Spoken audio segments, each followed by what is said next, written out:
तो स्वागत है आप सबका यूट्यूब के इस ऑनलाइन क्लास में। देखिए आज हम यूपी एसआई को लेकर के जो है कि उसके मैथ वाले हिस्से को कवर कराने वाले हैं और उसकी उसी कड़ी में जो है कि आज हम संख्या पद्धति को शुरू करने जा रहे हैं। संख्या पद्धति अपने आप में बहुत ही इम्पोर्टेंट टॉपिक है और यहाँ से किसी भी एग्ज़ाम में जहाँ मैथ आता है वहाँ 2 या 3 क्वेश्चन जो हैं कि आने के चांसेज होते हैं और एक क्वेश्चन आपकी ज़िंदगी बदल सकता है। तो क्यों ना इस चीज़ को हम अच्छे से कवर करते हैं। देखिए नंबर सिस्टम संख्या पद्धति वह पद्धति वह पद्धति जिसमें विभिन्न संख्या और उनके गुणन का अध्ययन किया जाता है संख्या पद्धति कहलाती है। अथवा किसी भौतिक राशि के परिणामों को बोध कराने के लिए जिस पद्धति का प्रयोग किया जाता है संख्या पद्धति को उनके गुणों के अनुसार निम्नलिखित भागों में बांटा गया है। देखिए क्या कह रहा है कि विभिन्न संख्याओं और उनके गुणन का अध्ययन किया जाता है संख्या पद्धति कहलाता है। या भौतिक राशि के परिणामों को बोध कराने के लिए जिस पद्धति का प्रयोग किया जाता है संख्या पद्धति कहलाता है। संख्या पद्धति को उनको गुणों के आधार पर निम्नलिखित भागों में जो है कि बांटा गया है।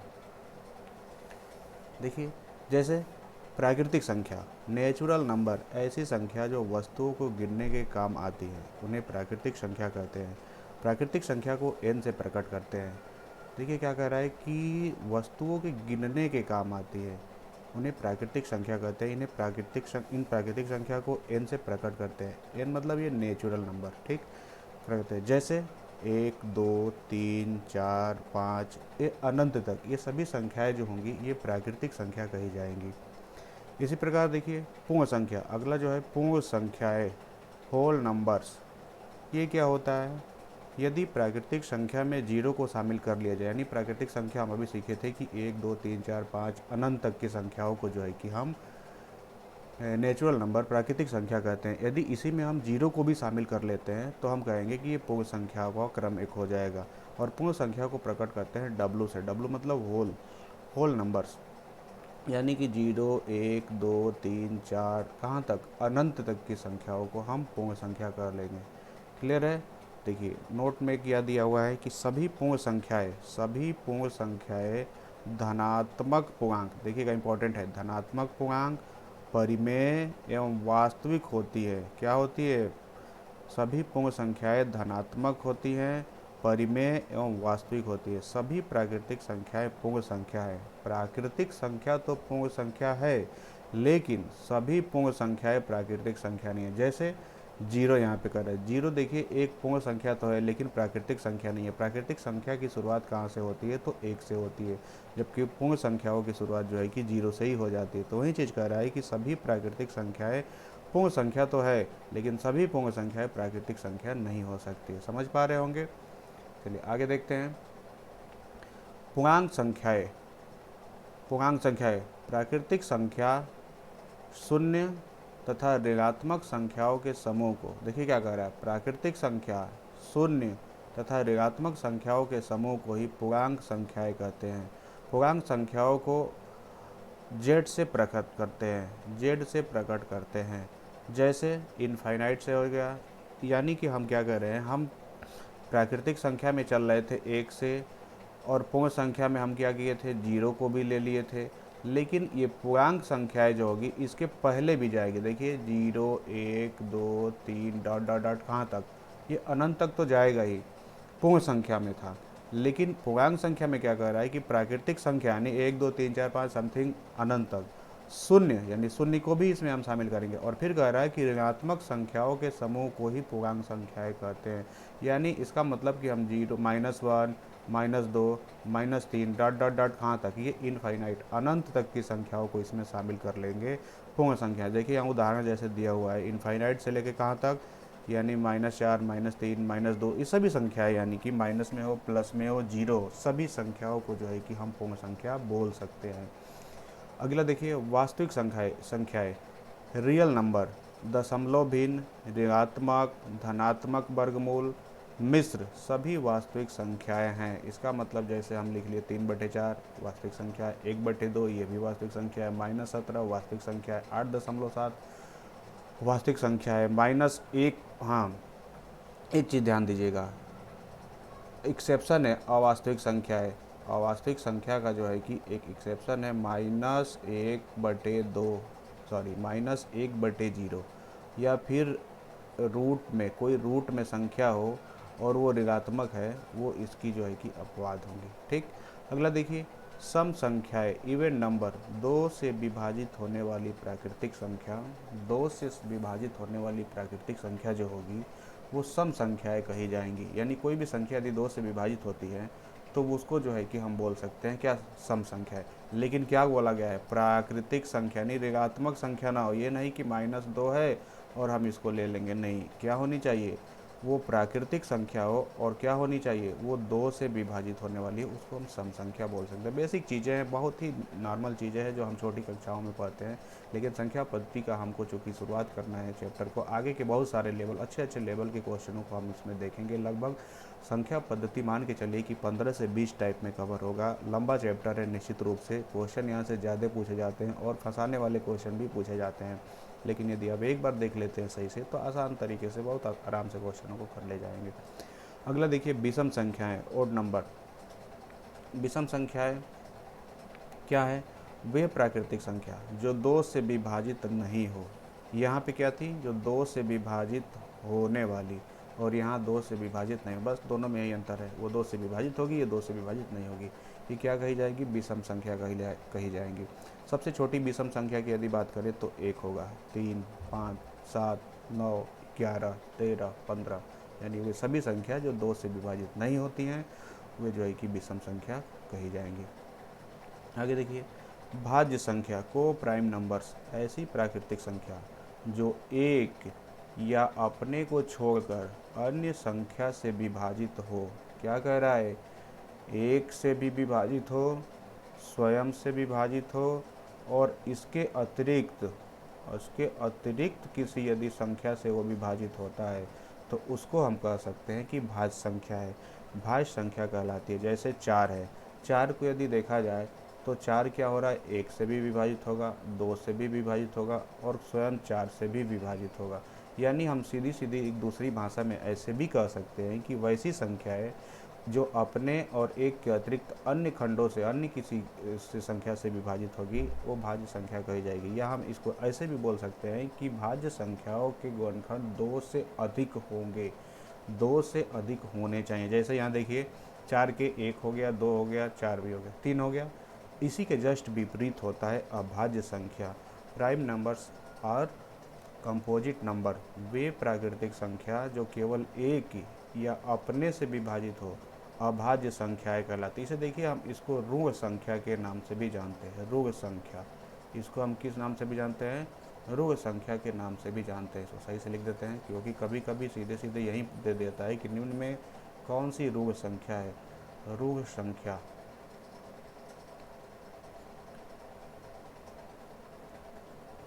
इसको ऋण संख्या के नाम से भी जानते हैं।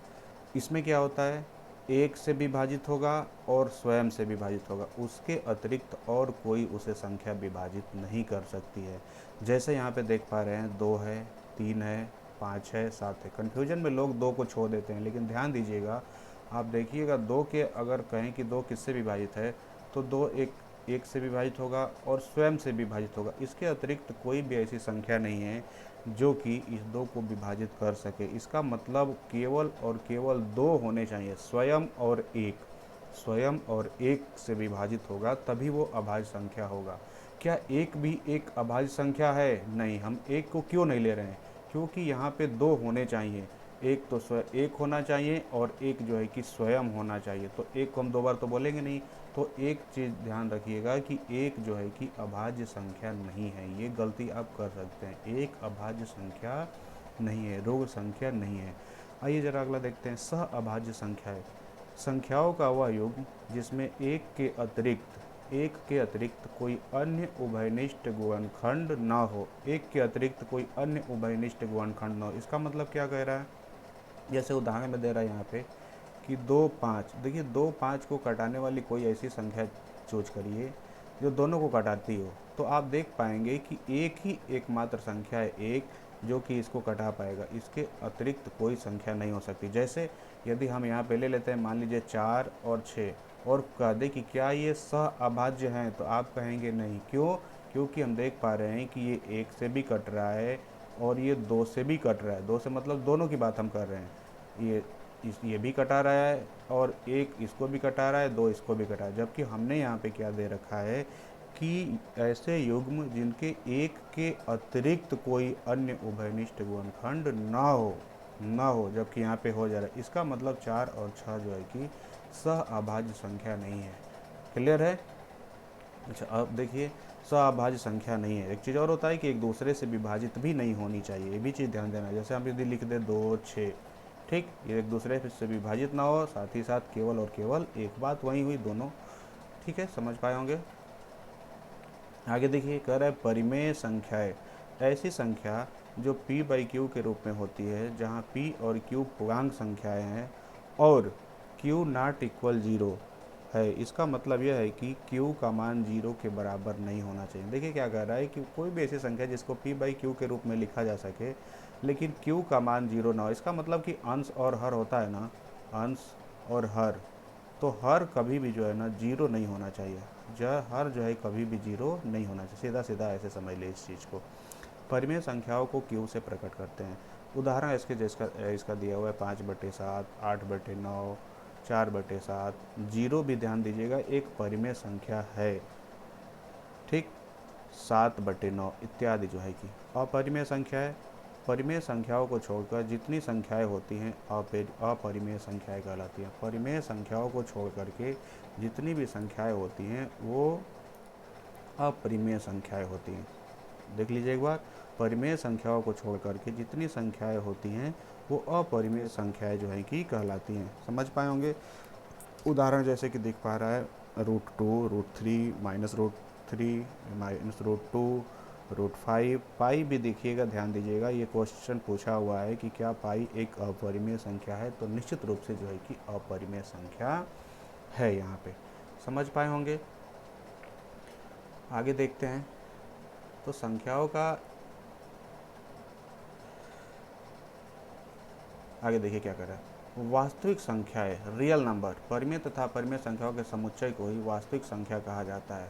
वास्तविक संख्या, रियल नंबर, परिमेय तथा अपरिमेय संख्याओं के समुच्चय को यानी युग्म को ही प्राकृतिक संख्याएं कहा। जैसे देखिए 2/3, 8/9, 7/10, 0, √2, √3, √-2, √-3, √5, पाई, √7। वास्तविक संख्या समझ पा रहे हैं। परिमेय और अपरिमेय इन दोनों को ले लिया जाता है वास्तविक संख्या में, रियल नंबर में। आइए अगला लेते हैं, दशमलव भिन्न, ऐसे भिन्नात्मक संख्या जिनका हर 10 हो या 10 की घात में हो उसे दशमलव भिन्न के रूप में हम जानते हैं। जैसे -7/10, 17/1000, 11/1000, 3/समथिंग, यानी हर के रूप में एक के आगे 0 लगा हुआ हो, यानी 10 के घात के रूप में हो, हम उसको जो है कि दशमलव भिन्न बोल सकते हैं, यह कहा जाता है।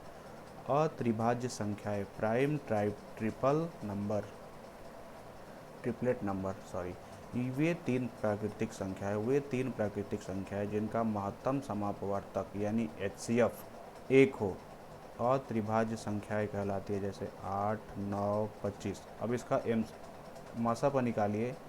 एक के अतिरिक्त कोई अन्य संख्या नहीं है जो इसका मसप हो जाए, तो उसको हम कह सकते हैं अत्रिभाज्य संख्या है। सह अभाज्य संख्या जिस तरीके से हमने देखा था ना, सह अभाज्य संख्या, तो उसमें 2 का पेयर चल रहा था, और यहाँ त्रिभाज्य संख्या है यानी कि 3 का यहाँ पे चलेगा। दोनों एक ही चीज़ हो गई देखा जाए तो। आगे देखिए क्या कर रहा है, कुछ पॉइंट्स हैं कि 100 तक अभाज्य संख्याएँ, 100 तक की अभाज्य संख्या सबसे छोटी अभाज्य संख्या की बात करें ना तो 2 होता है, 3 होगा, फिर उसके आगे अगला 5 होगा, 7 होगा। अभाज्य संख्या समझ पा रहे होंगे ना, जिसके गुणनखंड 1 हो, मैंने 1 से विभाजित होता हो और स्वयं से विभाजित होता है, इसके अतिरिक्त कोई जो है कि संख्या नहीं है जो इनको कटा सके, तो उसी को हम बोल सकते हैं अभाज्य संख्याएं। 2, 3, 5, 7, 11, 13, 17, 19, 23, 29, 31। ये जानने वाली चीज़ है, क्योंकि इसमें अक्सर पूछ दिया जाता है कि प्रथम 5 अभाज्य संख्याओं का योग क्या है, गुणनफल क्या है, प्रथम 5, प्रथम 7, प्रथम 10, इस तरीके से पूछ लिया जाता है। तो इसको जानना जरूरी है कि इसमें कौन सी ऐसी संख्या है, या 100 तक की संख्याओं में कौन कौन सी ऐसी संख्या है जो कि अभाज्य संख्या है। इस नियम का लागू करके आप यहाँ से जान सकते हैं, आप नॉर्मली लिखा है देख भी सकते हैं। ये जितने भी क्लास लेक्चर का जो ये PDF है ना, जिस पे हम आपको बता रहे हैं, ये सारा आपको जो है पीडीएफ के रूप में मिल जाएगा ये क्लास लेक्चर। आप टेलीग्राम ग्रुप को ज्वाइन कर लीजिएगा, मैं इसके लिंक में दे दूंगा। आप टेलीग्राम ग्रुप से इसका पीडीएफ आप वहाँ से डाउनलोड कर सकते हैं और आप वहाँ से रिवीजन भी इसका कर सकते हैं। कुल 25 संख्याएं हैं। कुल जो है कि अभाज्य संख्याओं की यदि बात की जाए 100 तक की, तो 25 संख्याएं जो हैं कि अभाज्य संख्या हैं 1 से लेकर के 100 तक के बीच में। आगे देखिए ज़रा, कुछ महत्वपूर्ण तथ्य हैं इसी संख्या पद्धति से रिलेटेड। कर रहा है कि एक न तो भाज्य संख्या, ये इंपॉर्टेंट है क्योंकि सीधे सीधे जो है कि फैक्चुअल डेटा हमसे पूछ लिया जाता है कभी कभार, और हम लगते हैं वहाँ पे अपना टाइम वेस्ट करने या सोचने लगते हैं। जो क्वेश्चन हमारे सेकेंडों में होने होते हैं उसको सोचने में हम 2 4 5 10 मिनट बर्बाद कर लेते हैं। क्वेश्चन तो कर लेते हैं लेकिन समय ज़्यादा व्यतीत कर देते हैं। तो थोड़ी सी चीज़ों को यहाँ पर देख लेते हैं। कुछ महत्वपूर्ण तथ्यों को हमने यहाँ पर लिया है। कह रहा है कि एक न तो भाज्य संख्या है और न ही अभाज्य संख्या है। देखिए, एक न तो भाज्य है और न तो अभाज्य है। क्यों क्यों अगर हम आपसे क्वेश्चन पूछ दें कि क्यों एक क्यों नहीं भाज्य संख्या है, तो बोला गया था कि भाज्य संख्याएं जो होती हैं वो क्या होती हैं कि एक स्वयं और प्लस अतिरिक्त से जो है कि विभाजित होनी चाहिए, तभी जो है कि हम उसको भाज्य संख्या बोल सकते हैं। अच्छा, तो फिर अभाज्य क्यों नहीं हुआ भाई? अभाज्य तो हो जाना चाहिए। नहीं, अभाज्य का भी एक परिभाषा है कि एक और स्वयं से कटना चाहिए, जबकि एक ही है तो है, बस एक ही है, उसके अतिरिक्त कोई और तो हो नहीं पा रहा है। तो अभाज्य के लिए भी केवल 2 होने चाहिए, केवल 2 खंड उसके होने चाहिए। 2 खंड का मतलब कि 2 गुणनखंड होने चाहिए, और वो क्या, एक होना चाहिए और एक स्वयं होना चाहिए संख्या ही। तो चूंकि एक ही है, केवल एक हो रहा है, तो इसलिए वो अभाज्य भी नहीं हो सकता, भाज्य भी नहीं हो सकता। अगला देखिए क्या कह रहा है। 2 सबसे छोटी अभाज्य संख्या, जैसे कि अभी बतलाया हम कि 2 सबसे छोटी अभाज्य संख्या। अगला देखिए क्या कह रहा है। 2 एकमात्र ऐसी सम संख्या है जो ऋण संख्या भी है, जो ऋण संख्या भी है, मतलब वो अभाज्य भी है और सम संख्या है। 2 के अतिरिक्त और कोई भी ऐसी आपको सम संख्या नहीं मिलेगी जो ऋण संख्या भी हो सम के साथ साथ। 2 ही एकमात्र ऐसी है। ऐसे ऑप्शन में देकर के पूछ लिया जा सकता है कि निम्न में कौन सी ऐसी सम संख्या है जो ऋण संख्या भी है। तो ये चीज़ आपको जानने की ज़रूरत है। 3 सबसे छोटी विषम अभाज्य संख्या, ध्यान दीजिएगा क्या कर रहा है। 3 सबसे छोटी विषम अभाज्य संख्या है। विषम अभाज्य संख्या, सबसे छोटी अभाज्य संख्या की बात की जाए तो 2 हो रहा था अभी, जैसे कि हमने देखा है, और 2 के जस्ट बाद अभाज्य संख्या कौन सी है, 3 है। तो सबसे पहली विषम संख्या जो होती है ना, 1 के बाद जो है 3 होता है। 1 तो है नहीं, तो इसका मतलब ये 3 सही बात है। अगला देखिए क्या करें। 4 सबसे छोटी भाज्य संख्या है। 4 सबसे छोटी भाज्य संख्या है, सही है। 4 सबसे छोटी है, क्लियर है। भाज्य क्यों है? क्योंकि इसके एक स्वयं के अतिरिक्त कोई खंड होने चाहिए। तो 1 से भी कटेगा, 2 से भी कटेगा, 4 यानी अतिरिक्त मिल गया हमको, यानी कि ये भाज्य छोटी सबसे भाज्य संख्या यदि पूछ लिया जाए तो 4 होगा। अगला कह रहा है कि 9 छोटी विषम भाज्य संख्या है। 9 सबसे छोटी विषम भाज्य संख्या, सही बात है। विषम भाज्य की यदि बात करें तो 9 है, जो कि विषम भी है और भाज्य भी है। अगला देखिए, 1 से 100 तक कुल अभाज्य संख्या कितनी है? 25। अभी हमने पीछे अभी देखा भी था। 1 से 50 तक कुल अभाज्य संख्याओं की संख्या 15 है। 1 से 50 तक कुल अभाज्य संख्याओं की संख्या 15 है, जबकि 100 तक में कितनी है? तो 25 है, क्लियर है। 1 से 25 तक कुल अभाज्य संख्या 9 है। 25 से 50 तक कुल अभाज्य संख्या 6 है। ये डेटा है, हो सकता है आपको हमेशा याद रह भी ना पाए, लेकिन एक बार इसको देख लीजिए। यदि रह जाता है तो ठीक है, नहीं रहा तो कोई बात नहीं, आप इसको समझ सकते हैं। जब अभाज्य भाज्य सब चीज़ों को समझ जाएंगे तो आप फैक्चुअल डेटा ना भी रहता है तो काम चला लेंगे, लेकिन कोशिश करते हैं कि हम इसको याद रखें क्योंकि अक्सर पूछ लिए जाते हैं। 50 से 100 तक कुल अभाज्य संख्या कितनी है? 10 है। फिर आगे कह रहा है अंक 0 से 9 तक होते हैं। अंक 0 से 9 तक होते हैं, सही बात है। 0 से 9 तक के अंकों को लेकर के तमाम संख्याएं जो है कि बनाई जाती है, अतः अंकों की संख्या 10 होती है। अंकों की संख्या 10 होती है। बात समझ में आ रहा है ना? 10 कैसे हुआ? 1 से लेकर के 9 तक 9 हो गया, और इसमें एक 0 भी तो है, यानी अंकों की संख्या कितनी हो गई? 10। वही चीज़ यहाँ पे बोला गया है। संख्या 1 से शुरू होती है, संख्या अनंत तक होती है। संख्याओं का अंत कहाँ पे है? अनंत है, तो इसका कोई अंत ही नहीं है। एक अंकीय संख्या कितनी होती है? तो 9। एक अंकीय संख्या 9 ही होती है, 1 से 9 तक। 2 अंकीय संख्या कितनी होती है? 90। 3 अंक की संख्या कितनी होती है? 9000। 4 अंक की संख्या कितनी होती है? सॉरी, ये 900 था, ये 9000 है। ठीक है, समझ पा रहे होंगे क्या चीज़ें बोली जा रही है। एक अंक की संख्याओं की संख्या 9 तक है, मतलब आप समझ पा रहे होंगे कि 1 से लेकर के 9, और उसके बाद यदि चला जाए तो 10 आ जाता है, यानी कि 2 अंकों की संख्या शुरू हो जाती है। तो एक अंकों की संख्या, एक अंक की संख्या की संख्या कितनी है? तो 9 तक ही है, यानी 9 संख्या, इसी चीज़ को बोला गया है। और 2 अंक की संख्या कितनी है? तो 90 है। कहाँ से? 10 से शुरुआत होता है और 99 तक जाता है, ये 2 अंकों की संख्या होती है। उसके आगे की बात करें इसी तरीके से, 3 अंकों की संख्या कितनी है? तो 900 है। कहाँ से शुरू होता है?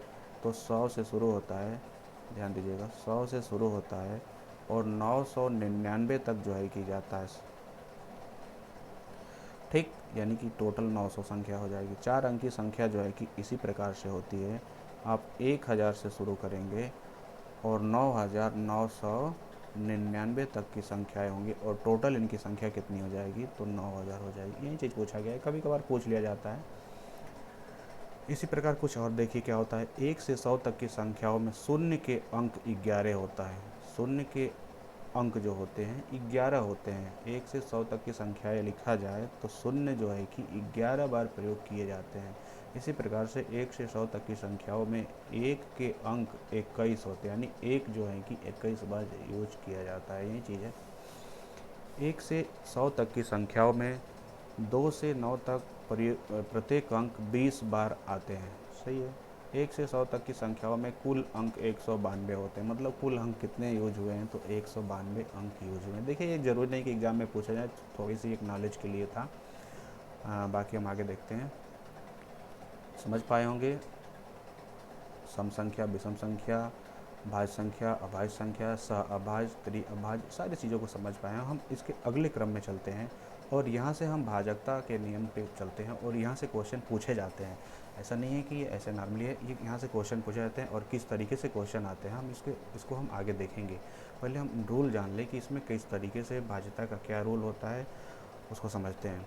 जैसे यहाँ पे कह रहा है कि 2 से भाजकता का नियम, 2 से भाजकता का नियम क्या कह रहा है? जिस संख्या के अंकों के अंत में, कोई संख्या है और यदि उसके अंक के अंत में, संख्या के अंत में 0 हो, 2 हो, 4 हो, 6 हो, 8 हो, तो वो संख्या 2 से विभाजित होंगी। जैसे देखिएगा यहाँ पे 43 50 है, इसके इकाई का अंक क्या आ गया? 0 है, यानी संख्या के अंत में 0 आ गया, 8 आ गया, 4 आ गया। इसका मतलब वो संख्या 2 से विभाजित होनी ही है। एकदम क्लियर है। देखिए आगे देखते हैं। 3 से भाज्यता का नियम, जिस संख्या के अंकों के योगफल में 3 का पूरा पूरा भाग चला जाए, संख्या के अंकों के योगफल में, ध्यान दीजिएगा, वो संख्या 3 से भाज्य होती है। जैसे कोई संख्या हमने दे दिया था, इतनी लंबी सी संख्या हमने ले लिया था 85,761। अब हमको पता नहीं कि ये 3 से भाज्य है कि नहीं है। अब यदि हमको तरीका पता है तो हम चुटकियों में पता कर सकते हैं कि हाँ ये भाज्य होगा। तो इसके अंकों को जोड़िए ज़रा, 8 5 7 6 1, सभी को जोड़िए, ये 27 हो गया। क्या 27 3 से विभाजित हो रहा है? यदि 27 3 से विभाजित हो जा रहा है तो इसका मतलब कि ये पूरी संख्या 85,761 भी 3 से विभाजित होगी। यही चीज़ पूछा गया है। कुछ एग्जाम्पल और दे दिए, जैसे हम एक एग्जाम्पल दे दिए हैं 711। 711 को देखिए, इसके अंकों को जोड़िए, 7 1 8 1 9, क्या 3 से विभाजित है? हाँ विभाजित है। तो ठीक है, ये डिवाइडेड बाई 3, यानी कि वो 3 से विभाजित होगा। इसी प्रकार देखिए 111, 111 के अंकों को जोड़िए, 1 1 1, 1 1 जोड़ेंगे 3 हो जा रहा है, यानी कि हम कह सकते हैं कि 111 3 से विभाजित है। हम बिना किसी भाग दिए हम नॉर्मली जान गए इसके रूल से ही। ठीक है, उम्मीद करते हैं चीज़ें आपको समझ में आ पा रही होगी। यदि नहीं समझ में आ रही है, कहीं से भी कोई प्रॉब्लम होती है, तो आप हमारे टेलीग्राम ग्रुप से जुड़ सकते हैं, वहाँ भी क्वेश्चन को पूछ सकते हैं। आप कमेंट में भी बता सकते हैं, जहाँ से भी कोई दिक्कत हो हम उसको एक बार और दोबारा से क्लियर करने का प्रयास करेंगे। ठीक है, देखिए अगला देखिए कह रहा है 4 से भाज्यता का नियम, जिस संख्या के इकाई व दहाई के अंकों में अंतिम 2 अंकों से बनी संख्या, ध्यान देने वाली बात है। 4 से भाज्यता का रूल क्या कह रहा है कि दहाई, इकाई व दहाई के अंकों में, यानी कि अंतिम 2 अंक, कोई भी लंबी सी संख्या लिख दी जाए, मान लीजिए कुछ भी लिख दें, और इकाई और दहाई के अंकों से बनी संख्या, यानी इकाई और दहाई यहीं लास्ट अंतिम 2 अंक है, यदि ये 2 अंक यदि 4 से विभाजित होता है तो इसका मतलब कि पूरी संख्या जो है कि 4 से विभाजित है। चाहे इसके पहले कितनी भी बड़ी क्यों न संख्या रख ले, वो विभाजित होनी ही है। वही चीज़ कह रहा है यहाँ पे। जैसे यहाँ पे देखिए दिया है 15,396 और हमको चेक क्या करना है, अंतिम दो अंक। अंतिम दो अंक यहाँ पे 96 है, दो अंकों से बनी संख्या 96 है और 4 से पूरी तरह से विभाजित हो, 4 दुना के 8 और 4 चौके 16, यानी 4 से विभाजित है। इसका मतलब हम कह सकते हैं कि 15,396 जो है कि 4 से विभाजित होगा। एक और देखते हैं एग्जाम्पल, जैसे दिया 2016, ये 4 से डिवाइडेड है क्या, 16। 16 यदि 4 से विभाजित होता है तो इसका मतलब हम कह सकते हैं कि वो संख्या क्या होगी, पूरी संख्या 4 से विभाजित होगी। इसी प्रकार देखिए 1700 दिया है, 1700 दिया है, यदि अंतिम दो अंक जीरो भी हो, ये भी एक चीज़ में जोड़ लीजिएगा कि यदि अंतिम दो अंक शून्य हो तब भी जो है कि क्या होगा, 4 से विभाजित होगा। समझ पा रहे होंगे। इसी पे देखिए कुछ क्वेश्चन आ गए। क्वेश्चन किस तरीके से पूछेंगे, दिमाग में चल रहा होगा कि ये नियम बताया तो जा रहा है लेकिन इसका यूज कहाँ है, किस तरीके से क्वेश्चन पूछे जाते हैं। तो देखिए यहाँ पे क्वेश्चन कुछ दिए हुए हैं। यदि संख्या कोई संख्या इस तरीके से 16 स्टार स्टार यहाँ बना, इसका मतलब यहाँ कोई अंक है, यानी 1600 समथिंग यहाँ पे हो रहा है। ये पता नहीं क्या है, यहाँ पे हमको नहीं पता, यही पूछा जा रहा है। और दिया है कि यदि संख्या 16 स्टार 5 3 से भाज्य है तो स्टार का न्यूनतम मान क्या होगा। इसका मतलब हमने अभी अभी पढ़ा था कि 3 से भाज्यता का रूल ये था कि उसके अंकों का योग 3 से विभाजित होता हो तो वो संख्या पूरी तरह से 3 से विभाजित होगी। यही हमने रूल पढ़ा था और इसमें बोल दिया गया है कि ये संख्या 3 से विभाजित हो रही है। इसका मतलब कि इसके अंकों को जोड़िए ज़रा, तो अंक क्या लेंगे, 1 6, ये क्या है, एक ये स्टार हमको नहीं पता नहीं क्या होना चाहिए यहाँ पे, हाँ लेकिन जो आए वो 3 से विभाज्य होने चाहिए, ये चीज़ हमको समझ में आ रहा है। तो 1 6 7 और इसको ले लिए 7 5 12 आ गया। अच्छा 12 के आगे अब क्या इसमें रख दे जो 3 से विभाजित हो सकती है। और ये भी चीज़ ध्यान दीजिए, इसमें पूछ दिया गया है न्यूनतम, यानी कि यदि हम जोड़ रहे हैं इसको, ये 12 हो रहा है और जो कि 3 से विभाजित, चूँकि 12 तो ये हो रहा है, 3 से विभाजित ये भी है, लेकिन हमको यहाँ पे कोई अंक रखने के बाद जोड़ा जाए और तब वो होना चाहिए। तो इसको तो हम जोड़ रहे हैं, तो ये हो रहा है स्टार प्लस 12, सही है ना, 6 1 7 5 12। लेकिन और यहाँ क्या रख दे, न्यूनतम, तो एक सोचिए, एक रख के न्यूनतम हम एक से शुरुआत करेंगे, तो एक रखेंगे तो 12 1 13 हो जाएगा जो कि नहीं विभाजित होगा। 2 रखेंगे तो 12 और 2 14 नहीं विभाजित होगा। हम 3 रख लेते हैं, 3 रखेंगे तो 3 प्लस 12 यदि करें तो ये 15 हो जाएगा। और 3 सबसे न्यूनतम संख्या थी और ये जो है कि 3 से विभाजित हो जा रहा था। इसका मतलब आने वाली जो संख्या होगी ना, यहाँ स्टार जो लगा हुआ है यहाँ पे 3 होना चाहिए न्यूनतम। यदि अधिकतम की बात की जाती, तो अधिकतम अंक यहाँ पे क्या हो सकता है, 9 यहाँ पे रख लेंगे हो जाएगा। लेकिन हमसे न्यूनतम पूछा गया है। यदि अधिकतम हमसे पूछ लिया गया होता, यदि अधिकतम वो कौन सा अंक है या कौन सी संख्या है, तो हम यहाँ पे 9 रख लें। कैसे 9 हवा में नहीं रख लें भाई, इसमें हम 12 में 9 को जोड़ के देखे हैं और वो विभाजित हो रहा है, तो इसका मतलब अधिकतम पूछता तो ये होता। फिलहाल हमसे न्यूनतम पूछा है तो आंसर जो होगा हमारा 3 होगा, सही है। एक और क्वेश्चन हमको दिख गया, कर यदि संख्या 15 स्टार 2 4 से विभाजित है, अच्छा 4 से विभाजित इसने पूछ लिया है, तो कह रहा है स्टार का मान ज्ञात करें। 4 का हमने रूल पढ़ा था ना कि क्या होने चाहिए कि अंतिम दो अंक 4 से विभाजित है तो पूरी संख्या विभाजित है। देखिए तो यहाँ पे तो 2 क्वेश्चन होने चाहिए ना कि छोटी से छोटे अंक यहाँ पे क्या होना चाहिए और बड़ा भी हो सकता है। देखिए यदि हम स्टार की जगह पे यहाँ पे 2 यहाँ पे है, क्या यहाँ रख ले तो हो जाना चाहिए, ये स्टार है, यदि हम 1 रख लेते हैं तो 12 हो जाएगा ना, और ये 4 से कट जाए, इसका मतलब एक तो आंसर जो होगा न्यूनतम की यदि बात करें, न्यूनतम, देखिए यदि हम न्यूनतम की बात करते हैं तो हम 12 बोल सकते हैं, सही है ना। न्यूनतम की यदि बात करें तो न्यूनतम की बात करते हैं तो हम 1 बोल सकते हैं और न्यूनतम की कंडीशन में आंसर 1 हो जाएगा। अच्छा अधिकतम क्या हो सकता है, तो अधिकतम सबसे बड़ा अंक यहाँ पे क्या ले सकते हैं, 9 ले सकते हैं। तो देखिए क्या 9 लेने पे 4 से कट रहा है, देखिए 4 दूना के 8 और 4 3 12, यानी 9 लेने पे भी हो जा रहा है, यानी 92 यहाँ पे ले सकते हैं। मतलब 92 का मतलब कि यहाँ 9 ले रहे हैं, तो यहाँ पे अधिकतम जो मान होगा ना,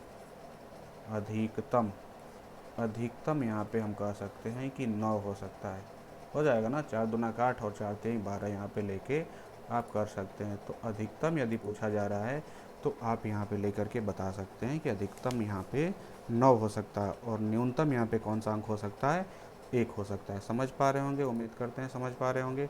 चलिए आगे की तरफ चलते हैं, देखते हैं आगे के विभाज्यता का रूल देखते हैं जरा। करे 5 से विभाज्यता का रूल, भाजकता का नियम। जिस संख्या के अंत में 0 या 5 हो तो वह संख्या 5 से पूरी तरह विभाजित। बहुत सीधी सीधी बात है, कोई भी अंक हो, बड़ा से बड़ा कितना भी ले लीजिए, उसके इकाई का अंक यदि 0 है तो 5 से विभाजित होगा, या यदि इकाई का अंक 5 है तभी भी वो 5 से विभाजित होगा। बड़ी बड़ी संख्या ले लीजिए, 10 अंकों की, 20 अंकों की संख्या ले लीजिए, बस उसका इकाई का अंक यदि 0 है तो इसका मतलब कि वो संख्या पूरी तरह से 5 से क्या होगी, विभाजित होगी। समझ पा रहे होंगे। अच्छा आगे देखिए, भाजकता के नियम कौन सा, 6 से। 5 वाला समझ गए हैं, 6 वाला समझ लेते हैं। जो संख्या 2 व 3 से पूरी तरह विभाजित होगी वह 6 से विभाजित होगी। क्यों 2 और 3 लिया गया है भाई, क्योंकि 6 का जो खंड होता है ना, 2 गुणे 3 होता है, तो यानी 2 वाला और 3 दोनों रूल लागू होना चाहिए। सही है। अरे 7 से भाजकता, जैसे उदाहरण भी देख लेते हैं। देखिए 2 का नियम क्या बोला था, 2 का नियम ये बोला था ना कि अंतिम अगर अंतिम इकाई का अंक 2 से विभाजित है तो पूरी संख्या 2 से विभाजित होगी, या 0 हो तभी भी।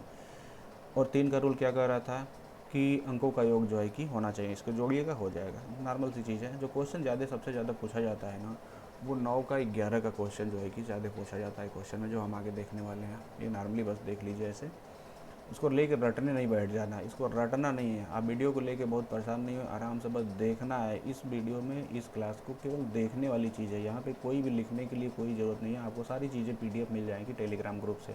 तो अभी फ़िलहाल में ना केवल आपको देखना है, यहाँ पे लिखना होगा तो हम बताएंगे कब लिखना है और कब हल करना है। केवल फ़िलहाल अभी आपको देखना है, सुनना है जो भी बोलते जा रहे हैं।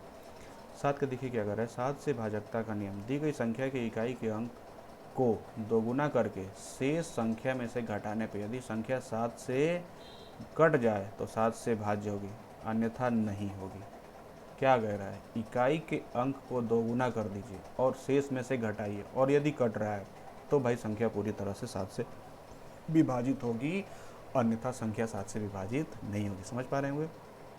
जैसे उदाहरण क्या दे रहा है यहाँ पे, जैसे दे दिया इस तरीके के 16,807 में 16,807 ये कोई संख्या है और हमको चेक करना है कि क्या ये 7 से विभाजित होगा कि नहीं। तो अभी रूल हमने क्या पढ़ा था कि इकाई के अंक को दोगुना करके, समझिएगा यहाँ पे इकाई के अंक को दोगुना करना है। इकाई का अंक हमको दिख रहा है 7 है, और इसका दोगुना करेंगे तो 14 हो जाएगा, और बची शेष संख्या यानी 16,807 है, और यदि 7 को हटा दें तो यहाँ पे बच जाएगा 16,080, सॉरी 1680। 1680 में से 7 घटाते हैं, 7 का मतलब कि 7 का दोगुना घटाते हैं तो 1666 हो गया। हम इसको 7 से भाग दे के चेक कर सकते हैं, या यदि हमको 7 से भाग दे के चेक नहीं करना है तो यही स्टेप को और आगे फॉलो कराइए। यानी कि हम 1666 पे अब चेक करते हैं। 1666 में हम क्या निकाल दें, 6 को निकाल देते हैं, तो क्या बच गया, 166 बच गया। हमने 166 को यहाँ पे ले लिया और 6 का दोगुना कर दिया। 6 का दोगुना कितना हो जाएगा, 12। 66 में से हम यहाँ पे 12 घटा देते हैं, 166 में से 12 घटा देते हैं, 154 आ गया। अभी भी हम चाहें तो 7 से चेक कर सकते हैं, यदि चेक कर लिए तो हमको आगे बढ़ाने की जरूरत नहीं है। यदि लग रहा है कि हाँ ये संख्या हमको बड़ी दिख रही है और भी आगे इसको लेके चलते हैं, लेके चलिए, कोई दिक्कत नहीं। इसमें से हम क्या निकाल सकते हैं, 4 निकाल सकते हैं। 4 निकाल रहे हैं तो क्या बचेगा, 15 बच जाएगा। और 4 का दोगुना करेंगे ना, क्योंकि रूल हमारा तो सेम चलेगा, इकाई के अंक को दोगुना करेंगे। तो जब 4 को दोगुना करेंगे तो 4 का दोगुना 8 हो जाएगा, और 15 में से जब 8 घटाएंगे तो 7 हो जाएगा। 7 यहाँ तक हम आ गए कि हमको कुछ घटाने चेक ही नहीं करना पड़ा कि कट रहा है कि नहीं, 7 ही डायरेक्ट आ गया यहाँ पे। तो हम कह सकते हैं कि संख्या जो है कि 7 से कटता है। घबराइए मत, 7 से क्वेश्चन आपके एग्जाम में पूछा ही नहीं जाएगा, ये भी मैं कह देता हूँ, अभी तक कहीं पूछा नहीं गया। हाँ लेकिन जानकारी के लिए रखिएगा कि आगे क्या हो सकते हैं बदलते पैटर्न में, कोई नहीं जानता, अभी तक तो नहीं पूछा गया। तो ये चीज़ जानिए, बहुत कोई कठिन रूल नहीं है, बस सीधी सी बात है कि इकाई का अंक के दोगुना करिए और शेष बची संख्या में से घटा दीजिए, बस। आगे देखते हैं 8 से भाजता का नियम क्या कह रहा है, जिस संख्या के इकाई, दहाई और सैकड़ा, इकाई दहाई सैकड़ा, अभी इसके पहले जब हम 4 वाला पढ़ रहे थे ना, उसमें हम क्या पढ़े थे कि इकाई और दहाई के बने अंकों से संख्या, इकाई और दहाई के अंकों से बनी संख्या यदि 4 से विभाजित होती है तो पूरी संख्या जो है कि 4 से क्या होगी, वो विभाजित होगी। पूरी संख्या जो है कि 4 से क्या होगी, विभाजित होगी। लेकिन यहाँ पे क्या कह दिया, यहाँ का रूल कुछ अलग आ गया। ये क्या कह रहा है कि यदि इकाई दहाई और सैकड़ा के अंकों के 3 अंकों से बनी संख्या यदि 8 से विभाजित हो तो 8 का पूरा पूरा भाग चला जाए तो वह संख्या 8 से विभाजित होगी। अब इस तरीके देखिए कि कोई संख्या दिया हुआ है 73,584, हमको 8 से चेक करना है कि भाग जाएगा कि नहीं जाएगा। बहुत कठिन हमको दिख रहा है, तो हमको बहुत कठिन लेके नहीं चलना है, हम बस इसके अंतिम 3 अंक को देख लेते हैं, यानी 584। इसके पहले चाहे जितनी भी लंबी संख्या इधर बना दी जाए, लेकिन हमको चेक करना होगा 584 को, और 8 से विभाजित होती है तो संख्या 8 से विभाजित होगी। 584 में हम 8 से भाग देते हैं, ठीक। 8 सत्ते 56 हो गया और 2 यहाँ पे बचेगा, यानी कि 8 तिरे का 24, यानी कट रहा है। इसका मतलब हम कह सकते हैं कि ये संख्या जो है कि 8 से विभाजित होगी। उम्मीद करते हैं आप चीज़ों को समझ पाए होंगे, उम्मीद करते हैं चीज़ों को आप समझ पाए होंगे। चलिए आगे की तरफ चलते हैं। आगे तरफ मतलब क्वेश्चन हमको मिल गया, और क्वेश्चन में क्या मिल गया कि 6 से विभाज्य है और एक मिल गया 8 से विभाज्य है। दोनों का हमको रोल पता है। 6 से विभाज्यता का रोल क्या बोला था कि वो 2 और 3 से विभाजित होती है तो संख्या जो है कि 6 से विभाजित होगी। और 8 का अभी अभी हमने पढ़ लिया, इकाई दहाई सैकड़ा 3 अंक, अंतिम 3 अंक जो भी संख्या होगी, यानी अगर इसकी बात करें तो इतने को लेंगे और इसकी बात करें तो 2 3 से भाग होना चाहिए। यही हमको जानना है। दोनों क्वेश्चन अभी अभी जो रोल पढ़े हैं उसी से आ गए हैं। देखिए 2 6 8, 2 स्टार 6 हैं, 2 स्टार 6 है यहाँ पे।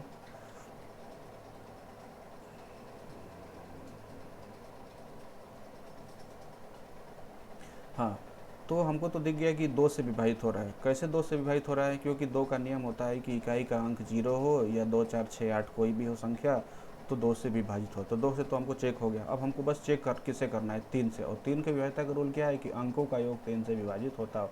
अंकों का योग कर लेते हैं, 2 है, स्टार है और 6 है, तो 2 और 6 8 हो गया। और इसमें क्या जोड़ दे कि वो विभाजित हो जाएगा। तो 8 में हम ले लेते हैं क्या चीज़, यदि हम 8 में 1 जोड़ दें तो ये 9 बन जाएगा और ये 3 से क्या हो जाएगा?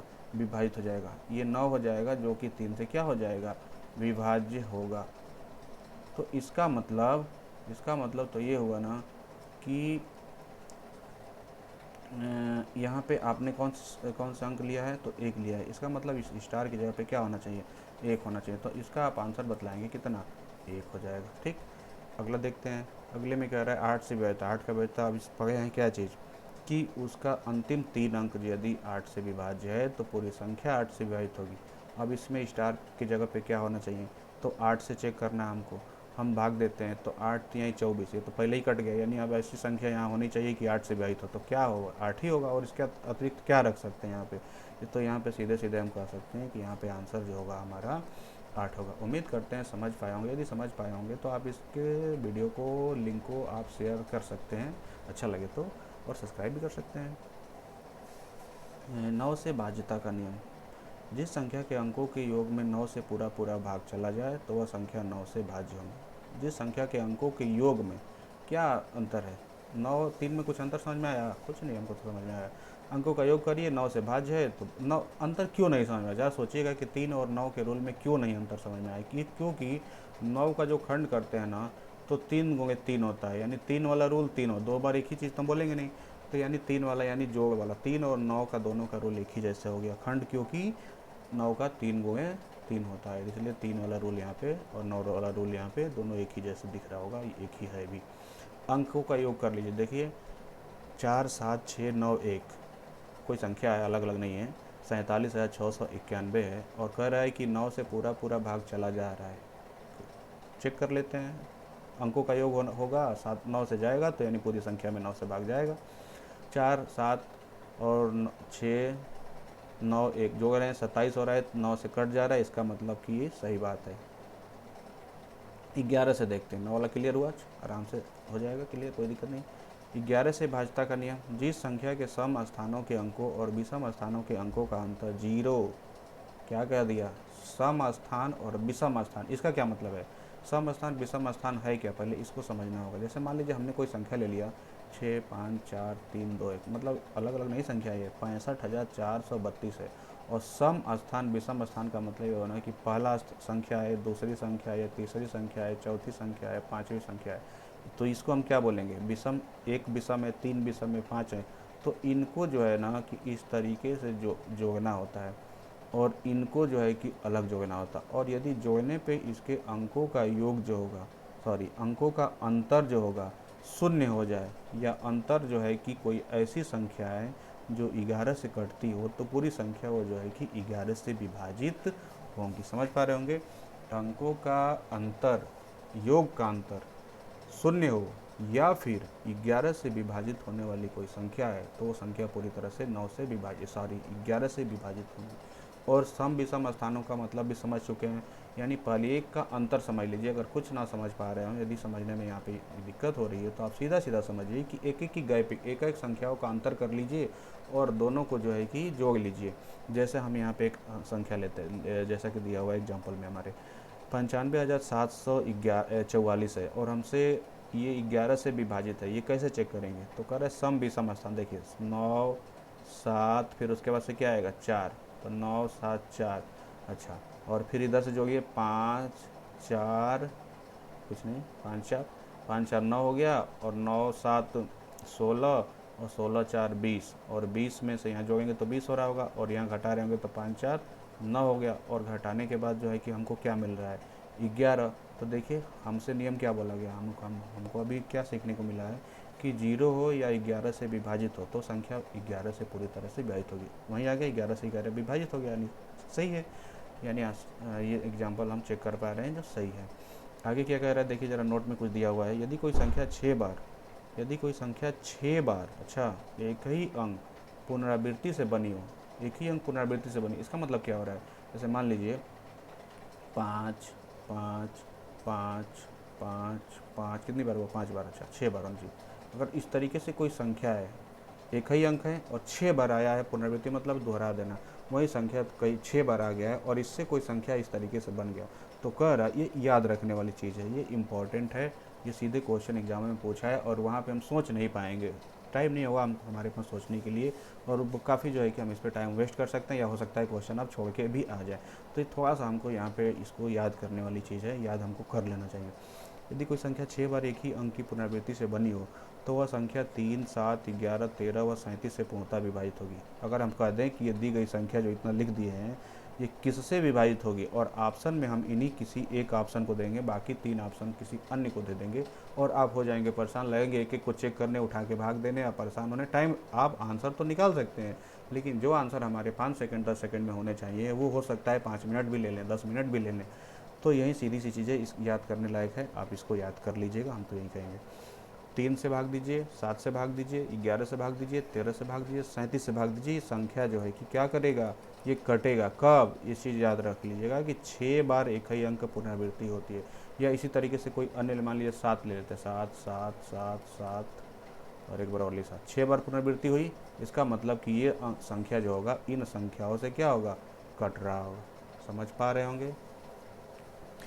जैसे कि देखिए यहाँ पे क्वेश्चन आ गया, यदि संख्या इतना है जो 9 से विभाजित होती है तो स्टार का मान ज्ञात कीजिए। अभी अभी हमने सीखा है क्या, सम विषम स्थान के अंकों का योग का अंतर, योग का अंतर शून्य हो या 11 से, जैसे 1 और इसी को ना कहेंगे सम विषम स्थान, एक एक की गैपिंग कर करके, तो 1 और 2 3, और 3 के बाद यहाँ पे कुछ आना चाहिए जो हमको नहीं पता है, ठीक है नहीं पता। आगे देखते हैं ये क्या कह रहा है, 5 4 9 5 14 हो गया। यहाँ पे देखिएगा ज़रा, हम एक को जोड़े हैं 5 4, और प्लस यहाँ पे फिर 5 यहाँ पे लिए हैं, ये हो गया 14, और इसको जोड़े हैं तो क्या है 5 4 9, नहीं सॉरी, ये 1 2 3 और 3 यहाँ पे 1 प्लस 2, और प्लस यहाँ पे स्टार आया जो हमको नहीं पता है, अभी फ़िलहाल में देख पा रहे हैं तो इतने का तो मान 3 आया है, और ये जो है कि 14 है दिख रहा है यहाँ पे। अब यहाँ पे क्या ले, ऐसा कोई संख्या, ऐसी संख्या यहाँ पे क्या लेनी चाहिए हमको। अरे यार हम क्या बता रहे हैं, अरे तेरी, हम यहाँ 9 से की बात कर रहे हैं ना, हमको इतना करने की जरूरत ही नहीं है। हम 11 वाले पे चलेगा, हमने यहाँ पे 9 ना देख करके हम, बल्कि हमारे माइंड में चला कि ये 11 वाला क्वेश्चन पूछ लिया गया। ये तो 9 का है, 9 का तो सीधा सीधा सा रूल है। 9 का सीधा सा क्या है कि अंकों का योग जो हो कि 9 से कटता हो, यानी अंकों का योग करिए 1 प्लस 5 प्लस 2 प्लस 4 प्लस, नहीं पता स्टार है, प्लस है यहाँ पे, और फिर यहाँ पे 5 है यहाँ पे, ठीक है, जोड़िए ज़रा, 1 5 6 2 8 4 12 5 17 हो गया। यहाँ पे देखिएगा 17 आ गया, लेकिन अभी और हमको यहाँ पे कुछ जोड़ना चाहिए। क्या क्या जोड़ दें? तो हम कह सकते हैं एक जोड़ दीजिए 17 और प्लस यहाँ पे एक यदि हम अंक ले लेते हैं तो ये हो जाएगा 18, जो कि 9 से क्या है, पूरी तरह विभाजित है। इसका मतलब हम कह सकते हैं कि हमारा जो आंसर होगा, यानी वो संख्या जो होगी एक होगी, जो यहाँ पे रख दिया जाए स्टार के स्थान पे, तो संख्या पूरी तरह से 9 से क्या होगी, विभाजित हो जाएगी। क्लियर है? चलिए आगे देखते हैं। आगे देखिए, कह रहा है 11 से विभाजित है, संख्या इतना है और फिर वो 11 से विभाजित है, तो बताइए वो यदि 11 से विभाजित है तो बताइए कि वो स्टार के स्थान पे क्या आएगा। रूल हमने अभी पढ़ा रखा है कि इसके सम और विषम स्थान, देखिए सम विषम यही होगा, 1 5 6 और 1 7 हो गया। यहाँ से लीजिए 2 3 5 और यहाँ पे क्या ले लें, यदि हम यहाँ पे 2 ले लेते हैं तो ये भी 7 हो जाएगा और अंतर 0 हो जाएगा, फिर 11 से विभाजित हो जाएगा। इसका मतलब हम ऐसे करेंगे इसको कि 1 + 5 + 1, ठीक, और इसमें हम अंतर निकालेंगे इसका 2 + 3 और प्लस स्टार का, और ये हो जाए 0। तो देखिए 1 5 6 1 7 हो गया, यहाँ पे हो गया 7,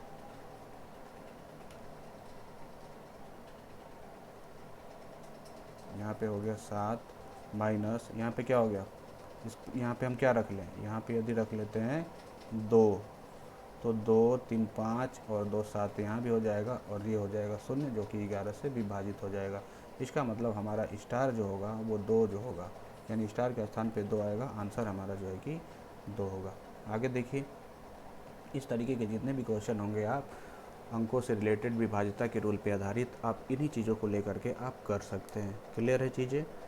चलिए एक बार हम इसको दोहराते हैं ज़रा कि हमने क्या पढ़ा था अभी, 2 3 और सबका जो रूल पढ़ा था उसको हमने क्या पढ़ा था, एक बार हम दोहराते हैं इसको। देखिएगा 2 से शुरू करते हैं। 2 का हमने क्या पढ़ा था, 2 का विभाज्यता का रूल हमने पढ़ा था कि यदि इकाई का अंक 0 हो या कोई सम संख्या हो या 2 4 6 8 हो तो हम कह सकते हैं कि 2 से विभाजित है। 3 में हमने क्या पढ़ लिया था, 3 में हम क्या है, अंकों का योग, अंकों का योग जो है कि यदि 3 से विभाजित है तो पूरी संख्या। 4 में हमने क्या पढ़ा था, 4 में हमने पढ़ा था कि अंतिम दो अंक यदि विभाजित है तो पूरी संख्या विभाजित है। 5 में हमने क्या पढ़ा था कि 0 से विभाजित हो, इकाई का अंक 0 हो और 5 हो तो पूरी संख्या 5 से विभाजित होगी। हमने 6 में क्या पढ़ा था कि जो रूल 6 वो संख्या है जो 2 और 3 से विभाजित है, यानी 2 और 3 का रूल लागू कर दीजिए, यदि दोनों रूल यहाँ पे सेट होते हैं तो 6 से भी विभाजित होगा। हाँ, हमने 7 में क्या पढ़ा था, तो 7 में क्या किया था कि इकाई का अंक, 7 में क्या होगा, इकाई के अंक का 2 गुना किया था, 2 गुना, इकाई के अंक को 2 गुना कर दिए थे और शेष अंक से हम घटा रहे थे, और शेष अंकों से घटाने के बाद यदि वो संख्या 7 से विभाजित है तो पूरी संख्या 7 से विभाजित होगी। और ये क्रम हम आगे की तरफ भी बढ़ा सकते हैं यदि बहुत बड़ी संख्या हम नहीं चेक कर पा रहे हैं तो। 8 से विभाज्यता का हमने क्या पढ़ा था, 8 से विभाज्यता के रूल में हमने पढ़ा था कि अंतिम तीन अंक यदि अंतिम 3 अंक यदि हमारा विभाजित हो रहा है 8 से तो पूरी संख्या 8 से विभाजित होगी। 9 वाले में हमने क्या पढ़ा था कि अंकों का योग, यदि योग 9 से विभाजित है तो पूरी संख्या विभाजित। 10 का कोई रूल नहीं, सीधी सी बात है, 10 में सीधा सा यही रूल है कि अंकों का कोई भी संख्या हो बस उसके इकाई का अंक 0 होना चाहिए। 11 में हमने क्या पढ़ा था कि सम विषम स्थानों की संख्या कोई है, सम और विषम स्थान की संख्या के अंकों के योग का अंतर यदि 0 हो या फिर अंकों का योग यदि 0 हो या फिर अंतर जो हो 11 से कोई भी कटने वाली संख्या है तो पूरी संख्या 11 से क्या होगी, विभाजित होगी। उम्मीद करते हैं आप समझ पाए होंगे। आगे के हम टाइप में चलते हैं ज़रा। यहाँ पे देखिए क्या कह रहा है, संख्याओं में अंकों का जातीय मान और संख्याओं में अंकों का स्थानीय मान, बड़ा इंपॉर्टेंट है, छोटी सी टाइप है। यहाँ पे देखिए ये 5वीं या 6ठी में आप पढ़ते होंगे या उससे भी शायद पहले पढ़ते हों। और यहाँ से क्वेश्चन लेकिन एग्ज़ाम में पूछ ले जाते हैं, बस बेसिक चीज़ है। आज का पूरा क्लास हमारा बेसिक पे ही आधारित था, जहाँ से क्वेश्चन डायरेक्टली तो पूछे जाने के बहुत कम चांसेज होते हैं, लेकिन हाँ कभी कभार यहाँ से क्वेश्चन बनते हैं। लेकिन इसके जाने बगैर हम आगे की चीज़ों को ना बता पाएंगे, या फिर हम कहीं बता देंगे तो कहीं ना कहीं आपके लिए समस्या हो जाएगी, कहीं से हमको समझाने में समस्या आ सकती है आप लोगों को। देखिए, संख्या में अंकों का जातीय मान, लोकल वैल्यू कह रहा है। जातीय मान क्या कह रहा है कि किसी दी गई संख्या में किसी अंक का जातीय मान उसका अपना मान होता है। बात समझ रहे हैं? चाहे वह किसी भी स्थान पे हो, क्यों ना हो। जैसे कि यहाँ पे दिख रहा है संख्या इस तरीके से, और इसमें कह रहा है कि 3 का जातीय मान क्या है। 3 का जातीय मान क्या है? तो 3 का जातीय मान 3 ही है। 6 का जातीय मान 6 ही है। कोई भी अगर संख्या है, बड़ी से बड़ी संख्या ले लीजिए, जातीय मान का मतलब वो कहीं भी रहे वो वहीं रहेगा। नॉर्मली समझ लीजिए, मान लीजिए किसी भी बिरादरी के हैं, हम किसी भी समाज में चले जाएं, चाहे कितने भी बड़े लेवल पे चले जाएं, चाहे हम कहीं भी चले जाएं, तो हमारे कभी जात चेंज होगा क्या? नहीं ना होगा। जो हम हैं वहीं रहेंगे, लेकिन हमारा स्थान जरूर चेंज हो सकता है, हमारा स्थानीय मान बदल सकता है। हम आज कुछ और हैं, हम जब पढ़े लिखे, हो सकता है कि आप कुछ अलग बन जाए, आप एक दरोगा बन जाए, तो आपका अभी स्थान कुछ अलग है, लेकिन उस समय का स्थानीय जो है कि का मान आपका अलग हो सकता है। वही चीज़ यहाँ पे थोड़ा सा समझने के लिए आप उसका यूज कर रहे हैं, हम कर रहे हैं, आप इसको समझ लीजिएगा।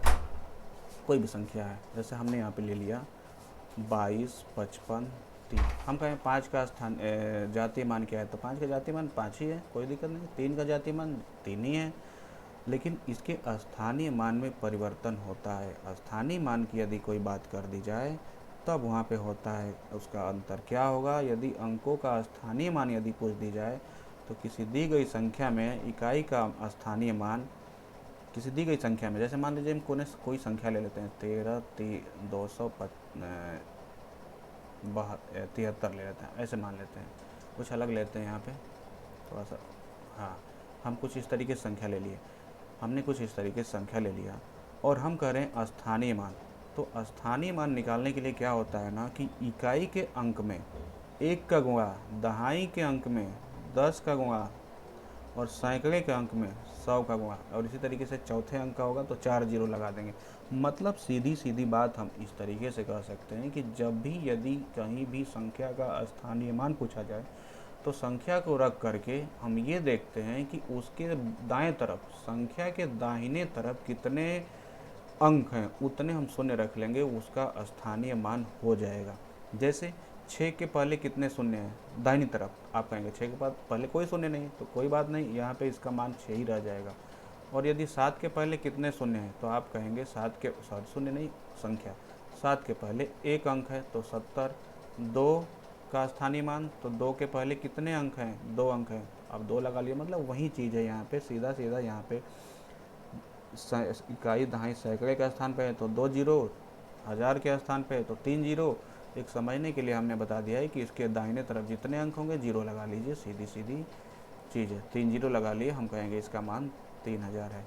अच्छा, इसका क्या हो जाएगा? 1 के बाद कितने अंक हैं? 2, 2 4 अंक है, तो आप यहाँ पे 4 अंक लगा लीजिए। आप कह सकते हैं कि इसका स्थानीय मान जो होगा 10,000 होगा। समझ पाए होंगे? एक देखिए कह रहे हैं यहाँ पे उदाहरण दिया हुआ है कि इतनी कोई संख्या है, में निम्न अंकों के स्थानीय मान लिखिए। अब देखिए 3 कह रहा है, 3 यहाँ पे है। अब 3 के आगे कितने संख्या है? 2, 2 4, 2 6, 1 7, तो इसका मतलब हमको यहाँ पे 7 जीरो रख लेना चाहिए। ऐसे हम लिख दें, थोड़ा सा देखने में अच्छा लगे। 3 का कह रहा है, तो 3 के बाद हम 2, 3, 4, 5, 6, 7 हम जीरो रख लेंगे, इसका स्थानीय मान हो जाएगा। इसी प्रकार से यदि 5 का पूछा जा रहा है, तो 5 यहाँ पे है, और 5 के बाद कितने अंक हैं? 1, 2, 3, 4, 5, 5 अंक हैं, यानी 5 जीरो हम यहाँ पे रख लेंगे। 7 है, 7 के बाद से कितने हैं? 3 है, तो आप 3 यहाँ पे जीरो रख लेंगे। फिर कह रहा है जीरो का स्थानीय मान। जीरो का क्या स्थानीय मान है?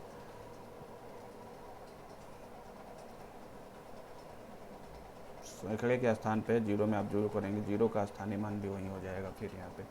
ठीक है, आगे देखते हैं कुछ क्वेश्चन, हम इस पे और थोड़ा सा समझते हैं कि मान लीजिए ये तो हमने सीधे सीधे इस तरीके से दे दिया। यदि इस तरीके से मान लीजिए हम क्वेश्चन दे देते हैं कि 25 दशमलव 8 2, और हम कह रहे हैं कि इसमें स्थानीय मान और जातीय मान ज्ञात करें। जातीय मान तो क्लियर है, जो अंक है उसका वहीं दशमलव के चाहे दाएं तरफ हो, दशमलव के बाएं तरफ हो, वो कहीं भी हो, जो उसका जातीय मान है वही होता है। स्थानीय मान में हमको थोड़ा सा सोचना होता है। यदि हम कहें कि इसका क्या होगा स्थानीय मान, तो आप कहेंगे आप 2 रख लीजिए, और 2 के पहले, 2 के बाएं तरफ हम देखेंगे। यदि कोई संख्या दशमलव वाली आती है, वैसे कंडीशन में हमको स्थानीय मान ज्ञात करने के लिए ये कितने अंकों के बाद है, तो आप कहेंगे दशमलव के बाद एक अंक है और उसके बाद जो है कि 2 है। तो इसका मतलब हम कह सकते हैं कि दशमलव के बाद एक जीरो रख लेंगे और फिर वो संख्या रख लेंगे। इसी प्रकार से यदि हम यहाँ पे कह दें कि 8 का क्या है मान, तो आप कह सकते हैं कि 8 का मान 0.8 हो जाएगा। इसी प्रकार से हम कहें कि 5 का क्या है स्थानीय मान, तो आप कहेंगे 5 का 5 ही है स्थानीय मान। और यदि इसका कहेंगे कि 20 का स्थानीय मान क्या है, तो आप कहेंगे 20 है। कैसे? 10 से इसके अंक बाद अंक कितने अंक थे, तो एक अंक थे। दशमलव के बाद वाले को नहीं हम ध्यान देते हैं, दशमलव के बाद वाले को हम ध्यान नहीं देते हैं। एक और लेते हैं, शायद ये चीज़ें आपको क्लियर नहीं हो पाई हो, हम थोड़ा सा और बड़ा करके लेते हैं। जैसे हमने ले लिया 132.5748, और हम यहाँ पे स्थानीय मान बताएंगे। देखिए 8 है, ठीक, इसके पहले कितने अंक हैं, 3 अंक है, 3 हम जीरो यहाँ पे रख लेंगे, दशमलव लगा लेते हैं, यानी दशमलव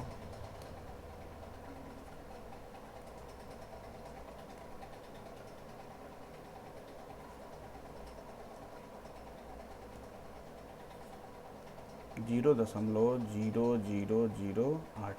इसी प्रकार से यदि हम 4 की बात करें, तो हम कहेंगे 0.4 से पहले कितने अंक हैं, दशमलव के बाद 2 अंक हैं, 2 अंक और फिर 4 यहाँ बताएंगे। इसी प्रकार से यदि हम 5 का बताएं स्थानीय मान, तो हम कहेंगे 0 नहीं, डायरेक्ट अब रखेंगे हम 5, क्योंकि तुरंत यहाँ पे आ गया है। इसी प्रकार से यहाँ पे हम लिख सकते हैं। इसका यूज है, अब समझिएगा ज़रा। आपको लग रहा है कि स्थानीय मान और जातीय मान से क्या यहाँ पे क्वेश्चन आएंगे, लेकिन इससे रिलेटेड क्वेश्चन मोस्ट इंपॉर्टेंट बहुत सारे क्वेश्चन यहाँ पे मिलेंगे। हम आपको आगे के टाइप्स में दिखाएंगे यहाँ से क्वेश्चन कि इसका क्या महत्व है। महत्व क्या होगा थोड़ा सा हम आपको यहाँ पे क्लू दे देते हैं, लेकिन इसके पूरे जो टाइप हो गए ना हम आगे की तरफ कवर कराएंगे आगे के टाइप्स में। इसका स्थानीय मान क्या होगा, 2 होगा। अच्छा, इस 3 का क्या होगा, तो 3 गुणे 10 यानी 30 हो जाएगा।